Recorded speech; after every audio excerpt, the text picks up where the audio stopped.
What's up guys, this is Saiyan here coming at you with another deck profile, and because I'm still super hype about that Warhammer tournament in just 8 days time, I thought I'll bring you another one of my deck profiles, which is Eldorath Starbane, Eldar and Dark Eldar as our faction, as our complementary faction.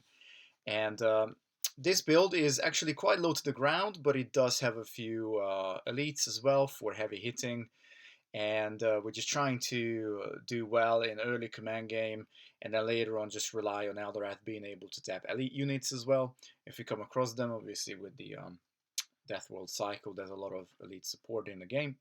So it's kind of like a mix of what Eldorath is capable of doing. I ran a different build previously, a very heavy elite build, but I didn't really like it. I took it apart. So this is what I have been running recently. So let's jump into it. Start with our basic command game. We have access to quite a lot of double hammer cards. We start with the Bialtan Guardians, really decent card. The two hammers is great, and it's just just being allowing us to, like, our opponent plays like a void pirate mercenary, and we just go ahead and take that hammer. So that's what we use Bialtan Guardians for. We also run the Slith Mercenaries, the whole playset from Dark Eldar. I think this is also a great unit, and I'm obviously, many of you who have been playing this game for a long time will know that obviously it's a great unit. I'm obviously very reserved about playing it, just because the fact that he can be taken for 2 money is used more often than I would expect it in my play group, but it's still a very solid card, and particularly if it's like, but if your opponent's passed, or you can see that they are really struggling with money, Slith Mercenary comes out, and it's also a pretty good beater for a 2/2. So yeah, Slith Mercenary, definitely a very solid card.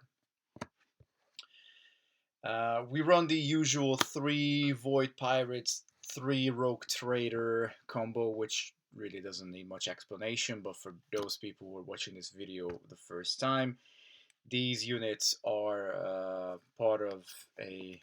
They're not part of a faction. They're what we call I guess, common cards.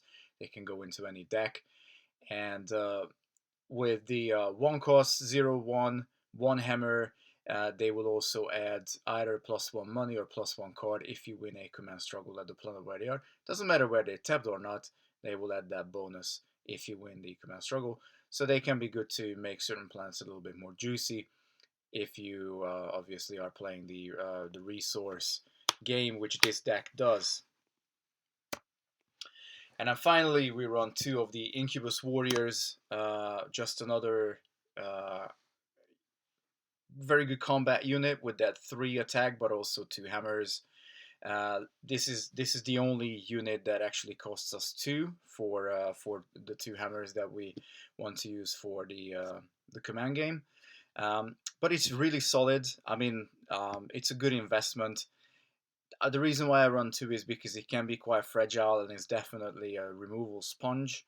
If you come across decks that do have removals, then one of the first things they will do is take out Incubus Warrior or take your Slith Mercenary. But the Dark Eldar command units that we run here are a really good little addition, and they complement the Rogue Traders, the Void Pirates, and the Bialtan Guardians. On top of this, of course, we are running 3 copies of Promotion. It's a limited skill. Good thing about skill is that you can put that on elite units, even the ones that can't wear war gear, because it's a skill. So you can make, some of your elite units a really, really, really solid, like, sometimes 4 or 5 command hammer cards, which is really good. And for free, so again, it's a really good command stall. So we got a nice little lineup here to start with. Ideally, we want to see at least a couple of these cards in our opening hands in some moderate mixture, to be able to start to do some looting, some command looting. 3 is even better. 3 would be ideal, but more often than not, obviously, it will be difficult to sculpt an ideal hand in this game. So this is what we run for command. Moving on, let's look at our beaters. Now, no Eldar deck would be complete without Warlock Destructor. This card doesn't really need much explanation besides the fact that it's an extremely good card. You ideally want to play it to the first planet, hopefully dominate the first planet with the Destructor. Hopefully it's not going to survive, but if it does survive, we're just going to pay that extra one. I don't like to have more than 2 of these guys out though, because they can become very pricey to play them, but amazing card, and it's a Psyker. So bear it in mind, because that will be important. Of course, the other Psyker suit that we run here, Eldorath's signature army units, the Starbane's Council, amazing, good beater. Psyker Alatok 3/3 with a hammer for 3 would be already good for the vanilla test, but it will gain +2 attack while attacking an exhausted unit. So this is basically, these guys are our main beaters, the main strength of the deck. We want to see these cards often, and we are always happy to see them. We have a little bit of a tapping theme, obviously. Running Eldorath Starbane will give us the that nice little exhaust a unit at the planet where you go to Eldorath with. So luckily, the Death World cycle gave us the Scorpion Striker units. It would be a 4-cost 3/3 with Warhammer, which wouldn't be super great, but net cost of 3, 1 to put it into reserve, 2 to deep strike, and after you deep strike this unit, exhaust the target non-elite army unit at this planet. It's not as good as Eldorath, because obviously it can't hit elites, but it can still hit a lot of very important cards, and just obviously again making our Starbane's Council just that bit better. Interestingly, this combo would also work really nicely for Taliesin, but unfortunately we can't run Starbane's Council in Taliesin. We can run the Warlock Destructor though, but it's not quite the same story there. So the Scorpion Striker, I do like this card. Now, admittedly, I only run this card as Deep Strike in the deck. There is still, maybe something to be said for the perhaps running the Cutthroat Mandrake to perhaps take out an ally unit or something like that, which can be good. But Scorpion Striker, really cool card, and it's also a very nice beater. A 3/3 is good. As I said, I do run a little package of elites, and that is basically 2 Wild Rider Vipers and 2 Mighty Wraith Knights. Neither of them can run any war gears, which is not a problem, but they can run promotion, and particularly on the Wild Rider Viper, having a promotion, you're gonna be able to, set this card up at the beginning of a battle, get some swings in, leave this unit there, obviously if it's not the first planet, and then just be able to perhaps hopefully take command with 4 hammers on that planet. I'm not saying this is the main target for promotion, but it's definitely something to potentially be aware of. And the Mighty Wraith Knight is, well, again, it's just one of those cards. When it enters play, exhaust each non-spirit unit at this planet. It can be difficult to pull off. It's more realistically in there to perhaps play it, even if we play it with a loss. If it gets killed, then we just want to gift of Isher it back. But yes, it can definitely be a surprise. Now, it is admittedly a costly unit, but it is a solid unit nevertheless. Okay, so only these 4 elites, and these are our main units in the deck anyway. And now let's move on to events. I run 3 Gut and Pillage because it can get very costly indeed, with potentially having to buy back Slith Mercenary if we feel inclined to do so. And even more importantly, for the Warlock Destructors to be able to fund their mercenary fee. So Gut and Pillage, excellent card. one of the main reasons why it's worthwhile to run the two Eldar factions together. We of course do run the two Foresight, allowing us to commit Eldorath to a planet and then get the hell out of there and then commit something else on another planet, which can also be really, really good for winning a command on one of the planets where our opponent maybe have like a massive unit with multiple hammers. We just bring Eldorath there, tap that guy. I know that we would probably win there anyway with Eldorath, but if it comes down to a battle between warlords, then Eldorath is going to always win for command, or most likely will win to command. And also, a beautiful thing is the fact that no, it doesn't work. Sorry, forget about it. I was about to say that we can use the Viper with Foresight, but we just recommit, so we can't. Of course we can't. I was thinking about that. I was planning not to say it, and then I still did. I also run 3 Mind Wars because it's just so good with the Warlock Destructors and the Council. It would be an absolute shame not to run it. It's basically the definitive version of the Scorpion Striker, but again, just having more access to tap. In future testing, I'm still on the verge with the Mighty Wraith Knight because we run so many tap effects. This might actually come out and be like a cheaper cost unit, or perhaps another Psyker. I'm always on the verge to run the search the top 6 for any card Psyker. But for now, I am rocking with the Wraith Knight. So my war, I love this card, really cool. Just tapping on elite unit with a Psyker arm unit you control. Naturally, we're running 3 Gift of Ishas. Giving us 3 shields is really cool, but more often than not, we just want to use it to basically ambush something in from our discard pile for that combat phase. I don't think Gift of Isha needs much explanation. Amazing art.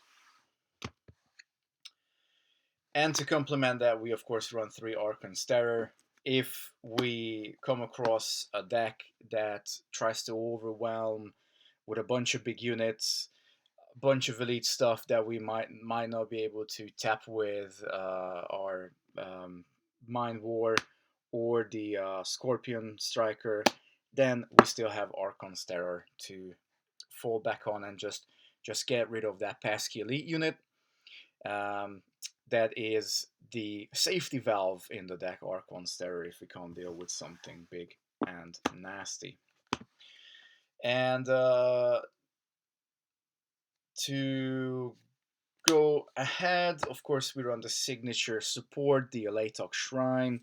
After an Eldar unit moves to a planet, exhaust this support to ready that unit. This can be good for multiple cards. If somebody goes up with Eldorath, it can be really good for a Wild Rider, Viper. So it's got a multitude of different uses. I really like to see this card. Actually, it's a really solid signature support in my opinion. And then to finish off the attachments, naturally we run the 1 mobility. This is the one that I was trying to refer to when I mistakenly started to talk about Foresight. But of course, it can be really cool if we give, let's say, for example, a Starbane's Council mobility or a Warlock Destructor mobility, and then the Wild Rider Viper can follow that mobile unit to go with them. Go to the neighboring planet where this guy's moving from, and then they can cover a bunch of territory. Obviously, it's another one of those well-known combos, but explaining the deck, obviously, you kind of want to explain these little niche things that you can do here. So again, mobility, I think the more the game has evolved, it became a better and better card.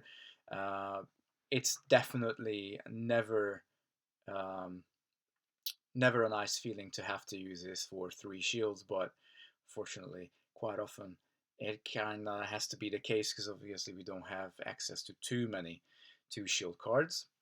So we have mobility in there. But talking about 2 shields, I do run 3 Saiyan jet bike. They complement the mobility card extremely well, and again, just allowing us to move other units around, again, giving a little bit more freedom to the Wild Rider Viper to move around. What I also really like about the Saiyan jet bike is that one ping damage. It's super good. It allows us to just either get rid of like a pesky little unit that's used for command, like a 0-1 or a 1-1, or even getting rid of an Incubus Warrior. That obviously feels great if you can pull that off. And as long I obviously there is a bit of a restriction to the jet bike, with you can only go to a planet that shares a type with the planet that you were on. But realistically, I don't think that's usually a massive problem. You can go from a one color planet to a 3-color planet. When you're on a 3-color planet, you can go anywhere you want. So I think it gives perfect amounts of range for this deck. And I really want to see this jet bike on the council more than anything else. Come in, do a ping after we tapped something with Starbane, and then be able to deal another 5 damage. We can take out some serious elite cards with the combo of these two. So this is it for this little deck tech. Again, as I said, if testing proves, then the Wraith Knight may actually come out. So that's something that might be worth thinking about if you guys like the idea of this deck and if you want to make any changes to it.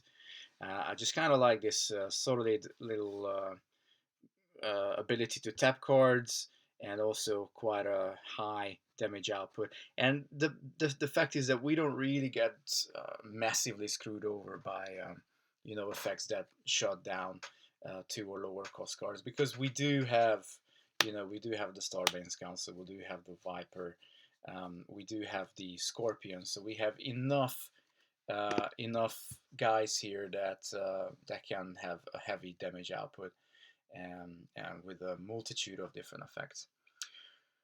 So I hope you guys enjoyed this video. I almost didn't make this video. I almost didn't make a video for this weekend, but stay tuned for next weekend, where I will be tuning in from our journey to, and hopefully, if it goes well, during the event at Western Supermare.